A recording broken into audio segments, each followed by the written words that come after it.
Avez-vous déjà remarqué comment les jours où la motivation vous abandonne, votre vie se met en suspens? Comme si tout était figé, en attente d'un signal intérieur qui n'arrive jamais. Et si je vous disais que ce signal n'est pas en retard, il n'arrive tout simplement pas? Cela peut paraître dur, mais presque personne n'ose affronter cette réalité de front. La plupart préfèrent croire à l'idée rassurante qu'à un moment donné, la motivation reviendra, l'énergie surgira, et tout reprendra son cours. Cela semble normal, mais ça ne l'est pas. Un mensonge silencieux se répète sans cesse dans l'esprit de ceux qui sont pris au piège de ce cycle. Quand j'irai mieux, je le ferai. Le problème, c'est que ces jours de démotivation ne sont ni une phase étrange ni passagère. Ils font partie intégrante du quotidien. Et ces jours-là, personne ne vient à votre secours. Personne n'est là pour vous pousser, vous encourager ou vous donner le coup de pouce dont vous avez tant besoin. Pourtant, vous restez immobile, persuadé d'attendre simplement le bon moment. Presque personne ne s'en aperçoit, mais c'est précisément là que la partie commence à se perdre. Vous avez peut-être déjà vécu cela, vous réveillez sans énergie, sans clarté d'esprit, sans cette flamme intérieure indispensable à l'action. Alors vous décidez d'attendre. Vous attendez que la motivation revienne, que la journée s'améliore, que vous vous sentiez différent. Mais le temps passe et rien ne change. Et le plus difficile n'est pas le manque de motivation, c'est cette habitude de composer avec lui. Vous commencez à croire qu'agir sans motivation est une erreur, un acte forcé, artificiel, comme si l'action n'avait de sens que lorsque tout en vous est en harmonie. Si cela vous parle, poursuivez votre lecture. Ce dont on parle rarement, c'est que la volonté ne précède pas l'action. Elle la suit.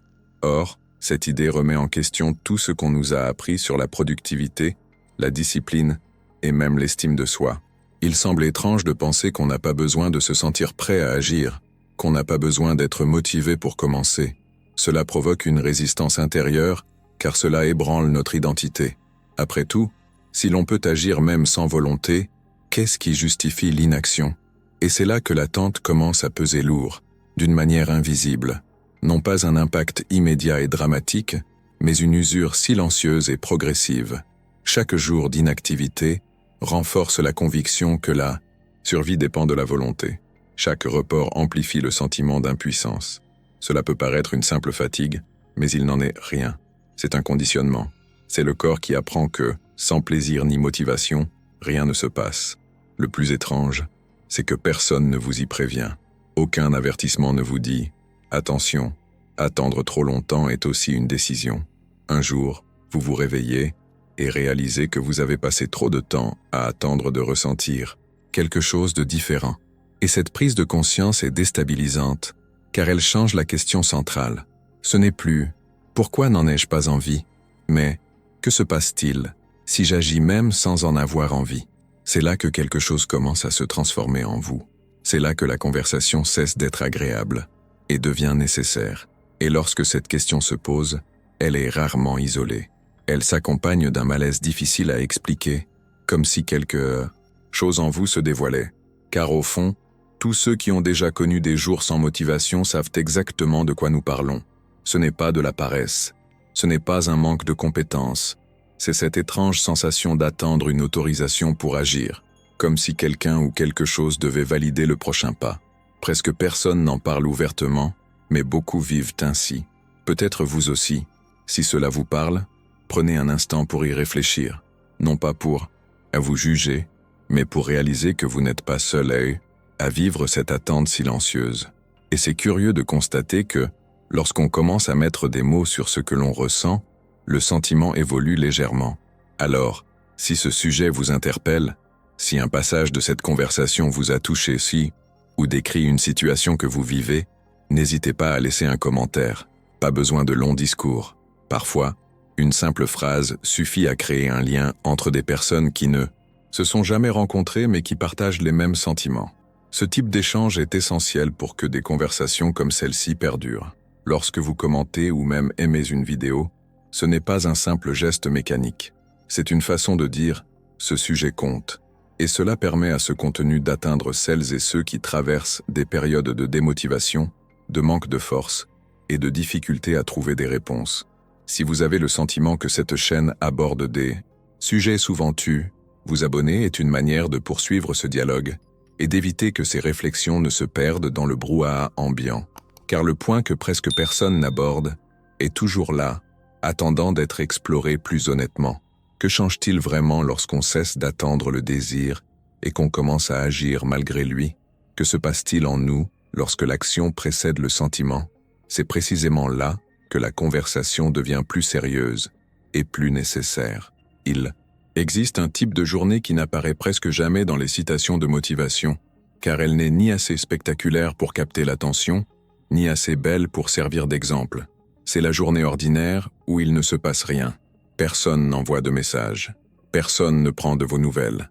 Aucune opportunité ne se présente. Aucune porte ne s'ouvre. Et, plus important encore, personne ne vient vous encourager à aller de l'avant. Cette journée semble insignifiante, mais c'est la plus révélatrice de toutes. Car c'est ce jour-là que la plupart des gens décident, sans s'en rendre compte, s'ils vont progresser ou rester immobiles. Presque personne ne l'admet, mais l'essentiel de la vie se déroule durant ces journées calmes, ni au comble de la motivation, ni au plus profond du désespoir. C'est dans cet entre-deux, entre lassitude, la torpeur et automatisme. Et c'est précisément là que l'attente devient dangereuse. On se réveille en espérant un changement, mais rien ne change. On attend un signe, un appel, une impulsion extérieure. Cela paraît normal, mais ça ne l'est pas. C'est une manière insidieuse de se décharger de sa responsabilité sur le hasard. Le problème, c'est que si quelqu'un devait venir à votre secours, il serait déjà là. S'il existait un moment magique où tout serait réuni pour que vous puissiez agir, il vous aurait déjà donné un signe. Mais il n'en a rien été. Et ce n'est pas parce que vous avez échoué ou que vous avez mal agi. C'est parce que cette attente n'a jamais été fondée. C'était simplement une facilité, une manière élégante de repousser les décisions difficiles sans avoir à affronter votre propre peur d'agir sans garantie. J'aimerais maintenant approfondir ce sujet, car il se passe quelque chose d'encore plus subtil ces jours où personne ne se présente. Petit à petit, sans un bruit, on commence à confondre l'absence d'élan avec l'absence de possibilités, comme si le fait que personne ne nous pousse signifiait qu'il n'y a pas de chemin. Et cela nous ronge de l'intérieur car cela transforme le silence extérieur en une voix intérieure qui dit « Peut-être que ce n'est pas pour moi, peut-être que je n'en suis pas capable, peut-être que demain sera meilleur ».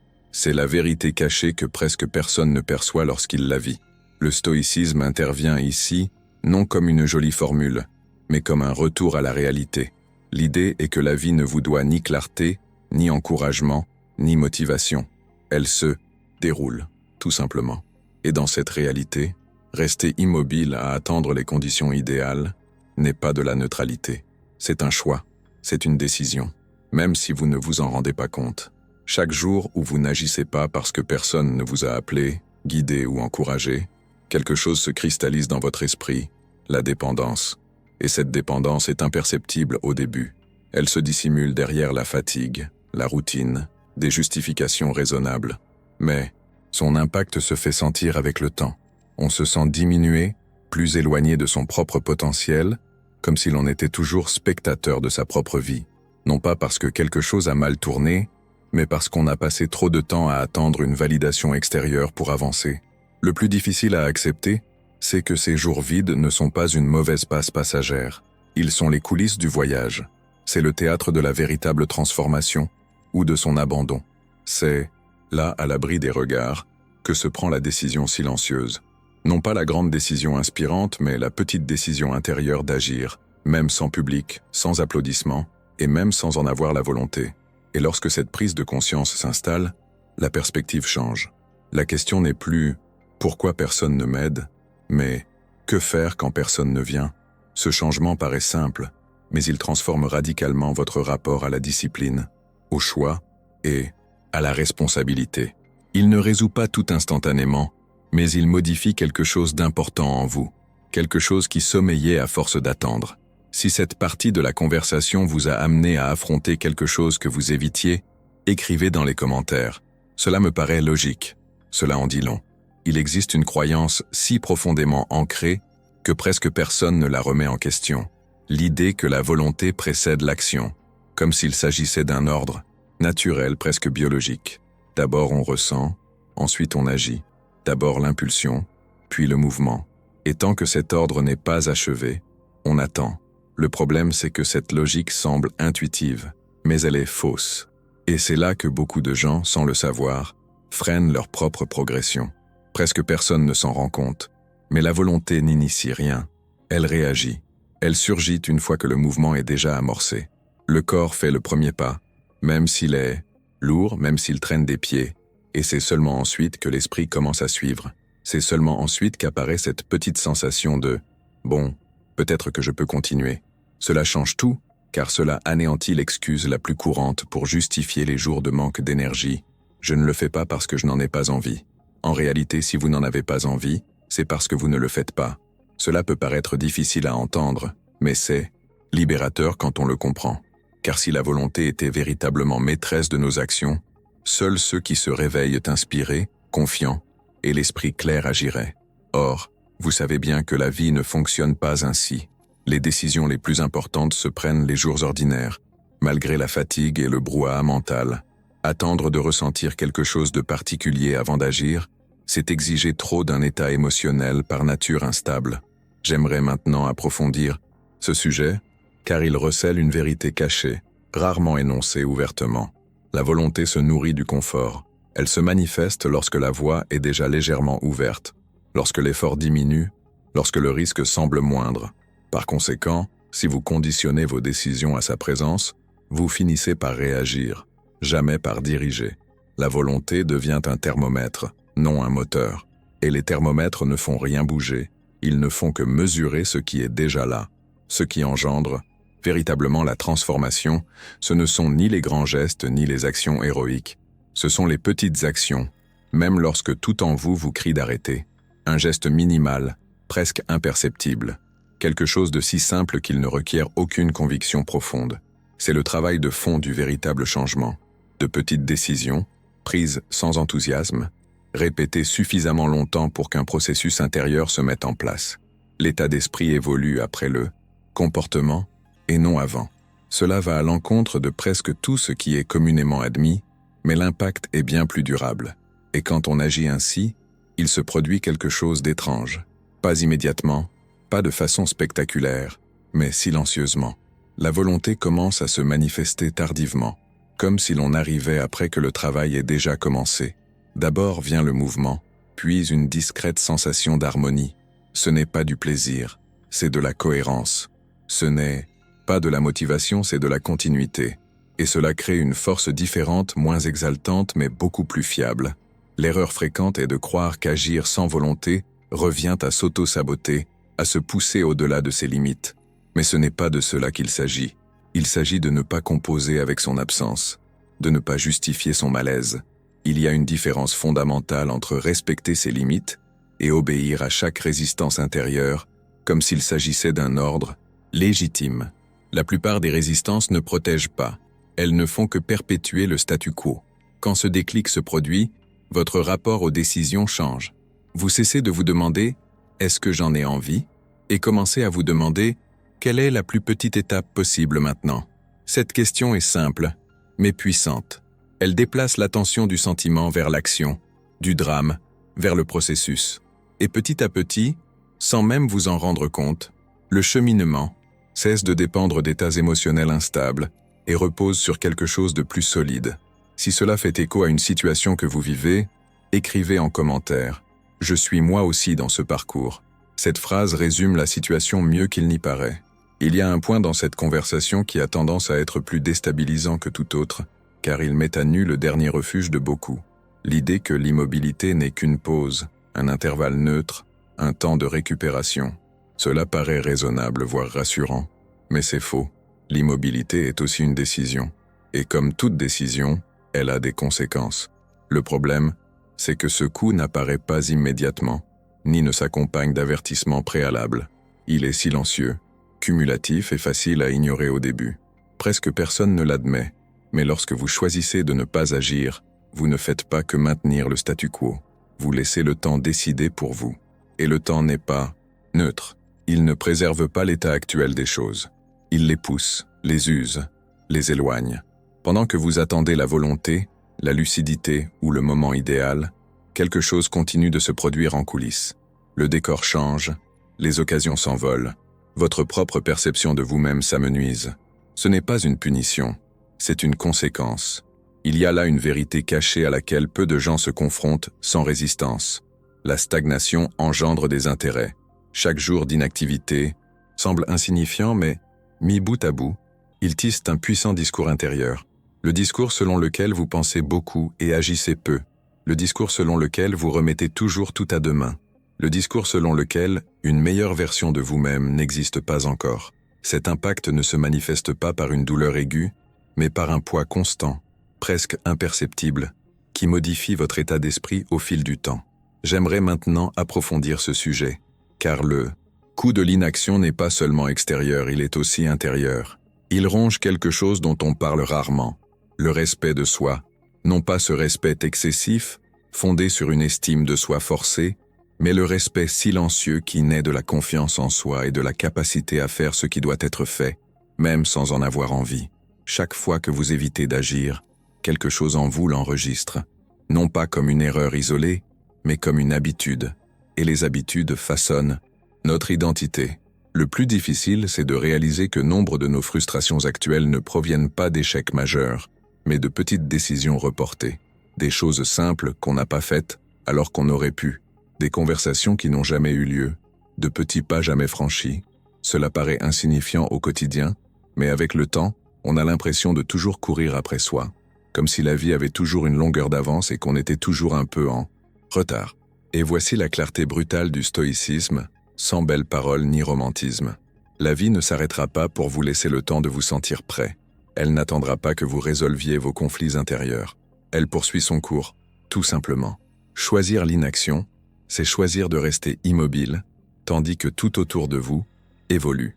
Cela ne fait pas de vous une personne faible. Cela fait de vous un être humain. Mais ignorer ce fait trop longtemps vous éloigne de plus en plus de votre plein potentiel. Il y a une différence fondamentale entre se reposer et renoncer temporairement à soi-même. Le repos permet de se ressourcer. La stagnation, elle, nous prive de notre identité. Nombreux sont ceux qui confondent les deux, car tous deux impliquent un arrêt. La différence réside dans l'intention et la conscience. S'arrêter sans clarté, sans décision, en attendant simplement que les choses changent d'elles-mêmes, c'est perdre le contrôle de son destin, et cela a un impact profond, même si l'on ne peut expliquer l'origine du malaise. Avec le temps, ce prix invisible se manifeste par de l'irritabilité, de l'impatience et une comparaison constante avec autrui.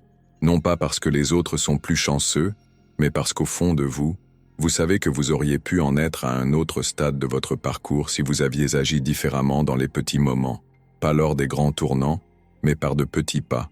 Et cette prise de conscience est douloureuse, car il n'y a pas de coupable extérieur. Quand on comprend que l'immobilisme est aussi une décision, quelque chose change.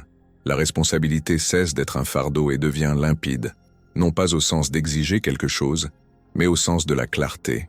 On commence à réaliser qu'il n'est pas nécessaire de faire preuve de volonté pour éviter le coup de la stagnation. Il suffit d'arrêter de prétendre que ne pas choisir est également neutre. Cette révélation ne résout pas tout, mais elle crée une tension d'un autre ordre. Une tension productive qui commence à nous faire sortir de l'attente interminable. Si cette partie de la conversation a clarifié un point que vous aviez tendance à remettre à plus tard, veuillez commenter ci-dessous. Cela me paraît logique. Quand on commence à prendre conscience du prix de l'inaction, une réaction fréquente surgit. L'idée qu'il faut alors de la force. Beaucoup de force. Une discipline quasi surhumaine, rigide, inflexible, capable de vaincre toute résistance intérieure. Cette image est effrayante car elle semble trop éloignée de la réalité de quelqu'un déjà épuisé. Mais une autre vérité, moins visible, se cache là. La discipline n'est pas la force brute. La discipline, c'est la maîtrise des efforts. Presque personne n'en parle ainsi, mais la plupart des échecs ne sont pas dus à un manque de courage. Ils surviennent parce qu'ils dramatisent chaque action. Tout devient un effort colossal, une décision lourde de conséquences, un engagement insurmontable. Et lorsque l'action paraît insurmontable, l'esprit réagit en opposant une résistance, non par malice, mais par instinct de survie. La véritable discipline commence lorsqu'on cesse d'exiger de soi-même des actes héroïques et qu'on se rapproche du mouvement. J'aimerais maintenant approfondir ce sujet, car ce changement est plus concret qu'il n'y paraît. La discipline ne consiste pas à se réveiller motivé, ni à exceller chaque jour. La discipline, c'est faire le premier pas si petit qu'il ne suscite aucun doute. Un geste presque anodin, quelque chose qui ne nécessite aucune motivation émotionnelle. Et quand on agit ainsi, un phénomène intéressant se produit. L'esprit n'a plus de place pour le sabotage, puisqu'il n'y a rien à saboter. Le pas est trop petit pour justifier l'abandon. C'est une révélation simple et pourtant puissante. La transformation ne commence pas quand on fait tout. Elle commence quand on fait quelque chose. Quelque chose de si fondamental que cela ne dépend pas de la volonté. Et paradoxalement, c'est ce qui restaure le sentiment de maîtrise. Non pas cette maîtrise illusoire, fondée sur des projets grandioses, mais la maîtrise discrète de celui ou celle qui tient ses promesses, même au quotidien. Il y a là un soulagement insoupçonné, car au fond beaucoup sont épuisés non pas par l'action elle-même, mais par la pression excessive qu'ils s'imposent avant même d'agir. La discipline, comprise comme une friction minimale, change la donne. Elle libère du fardeau du « je dois tout gérer » et recentre l'attention sur « quelle est la plus petite action possible à entreprendre maintenant ?» Cette question réorganise les décisions. Elle ne requiert pas d'enthousiasme, juste de l'honnêteté. Et quand on commence à fonctionner ainsi, le parcours change de ton. L'action cesse d'être un combat intérieur et devient une succession de petits engagements tenus. Ce n'est pas joli à voir de l'extérieur.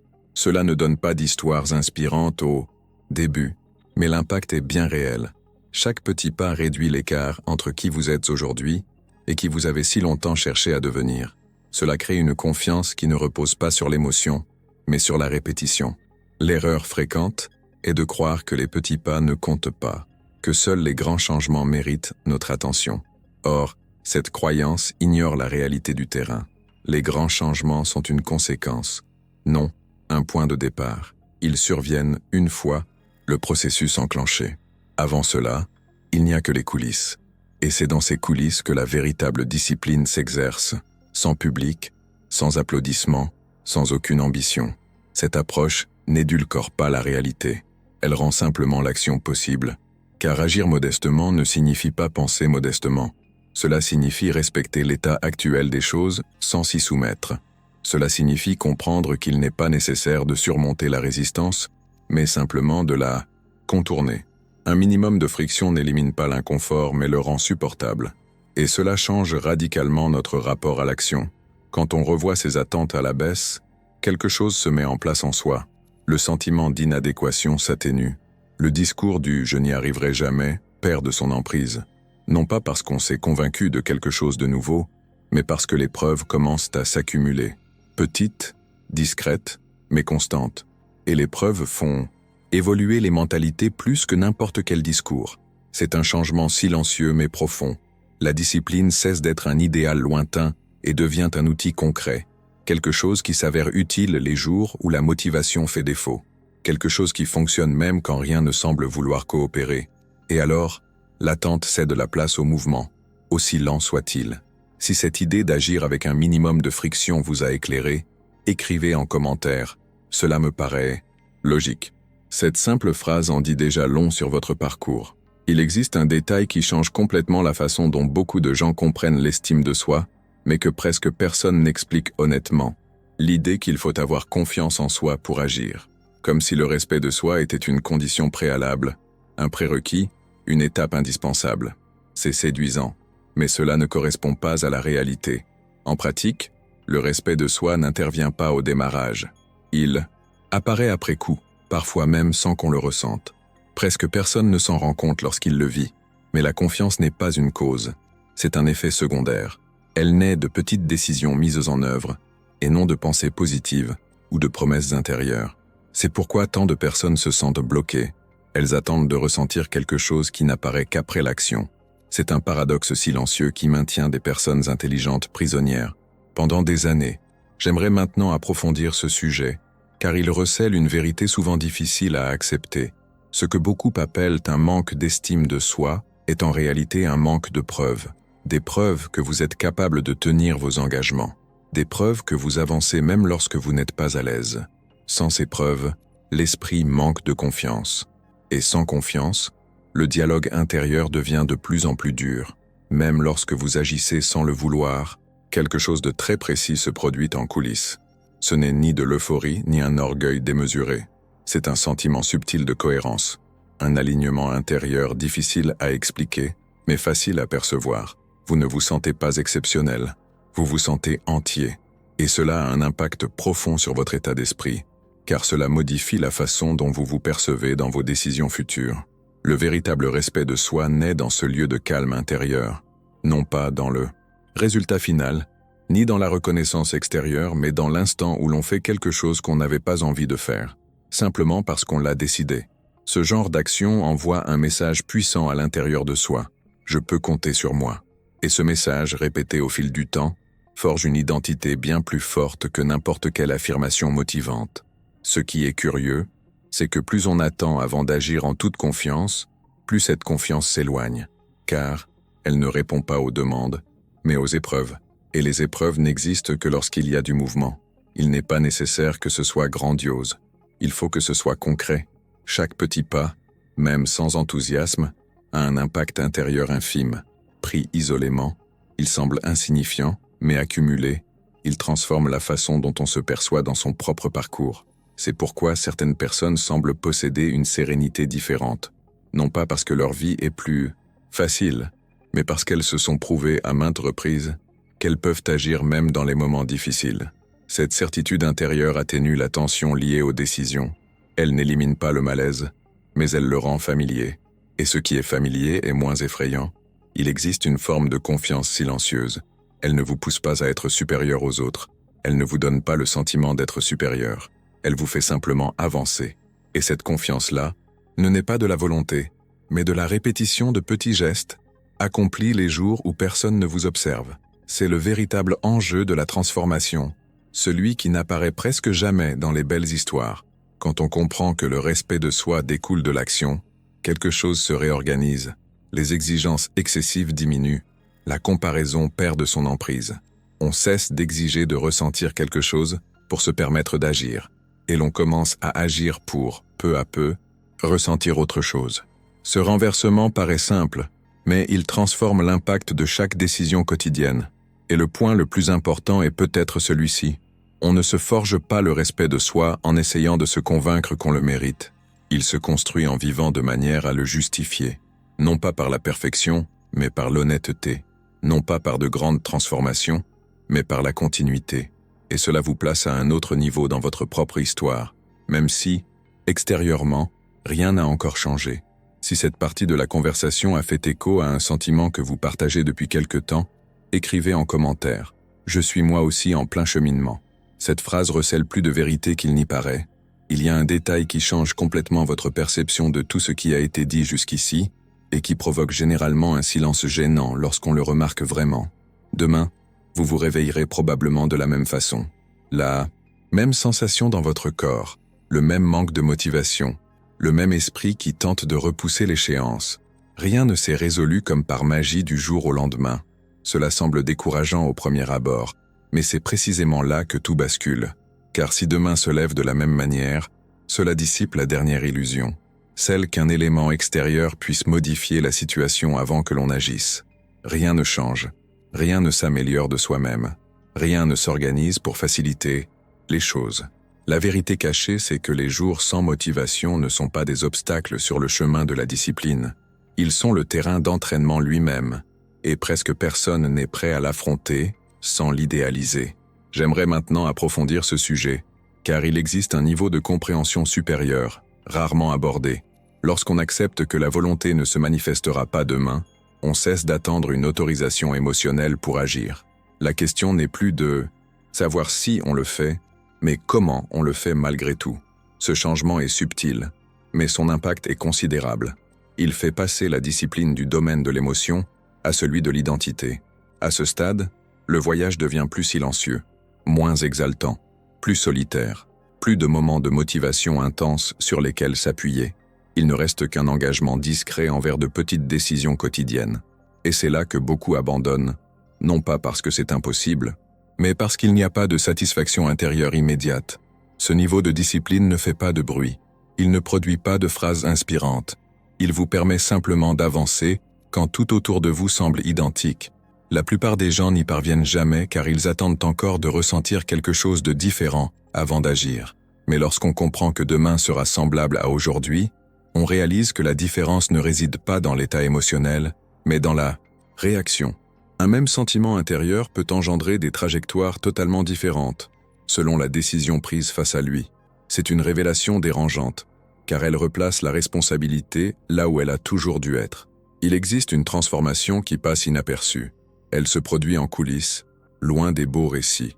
C'est lorsque l'on agit au quotidien, dans la routine, sans avoir l'impression de progresser. Ce type d'action n'apporte pas de récompense émotionnelle immédiate, mais il construit quelque chose de bien plus précieux, la constance. Et la constance, contrairement à la volonté, ne disparaît pas lors d'une mauvaise journée. Le niveau de discipline suivant ne requiert plus d'efforts visibles. Il exige moins de marchandage intérieur. Il exige d'accepter que l'absence de volonté ne soit pas un signal d'arrêt, mais simplement l'état naturel. Lorsque vous cessez de lutter contre elle et commencez à agir en fonction de cette réalité, quelque chose change dans votre état d'esprit. Les décisions deviennent plus simples, non pas plus faciles, mais plus claires. Ce niveau est plus difficile, car il est dépourvu de tout suspense. Point d'excuses héroïques ni de chute spectaculaire. Seule la répétition silencieuse de petits choix compte. Et c'est précisément ce qui distingue ceux qui persévèrent de ceux qui recommencent sans cesse. Non par talent, non par force, mais par la volonté d'agir, même quand rien ne semble jouer en leur faveur. Et le plus curieux, c'est, peut-être ceci. Quand on cesse d'espérer que demain soit différent, on commence à changer au cours de la même journée. Pas instantanément, pas de façon visible, mais suffisamment pour modifier le cours des choses. Le contexte extérieur reste le même, mais notre rapport à celui-ci est transformé. Si ce dernier tournant vous a semblé logique, laissez un commentaire ci-dessous. Cela me paraît logique. Cette phrase résume parfaitement ce moment du parcours. Si vous êtes arrivé jusqu'ici, c'est que cette conversation a résonné en vous. Non pas comme une pression extérieure, mais comme une clarté silencieuse qui continue de résonner. Ce genre de contenu n'a de sens que lorsqu'il y a des personnes prêtes à affronter ces vérités sans les embellir. Alors, si ce message vous est parvenu un jour ordinaire, alors que vous n'étiez pas d'humeur, laissez un commentaire simple comme « Ce message était pour moi » ou « Je suis là pour vous jusqu'au bout ». Cela contribue à faire vivre cet espace et montre que cette conversation n'est pas isolée. Si cela vous semble pertinent, n'hésitez pas à laisser un j'aime, non pas par automatisme, mais pour montrer que ce type de réflexion mérite de continuer à être partagé ici, afin de toucher d'autres personnes qui cheminent en silence. Et si vous trouvez que cette chaîne offre une clarté, une profondeur et une sincérité rares ailleurs, vous abonner est tout naturel pour poursuivre ce chemin ensemble, sans promesses en l'air ni pression. Voici une vidéo qui complète parfaitement tout ce que nous avons abordé aujourd'hui. Elle approfondit un point qui change complètement votre façon de gérer les journées difficiles. Cliquez dessus et poursuivons la lecture. Le voyage ne s'arrête pas là. Il prend simplement une nouvelle dimension.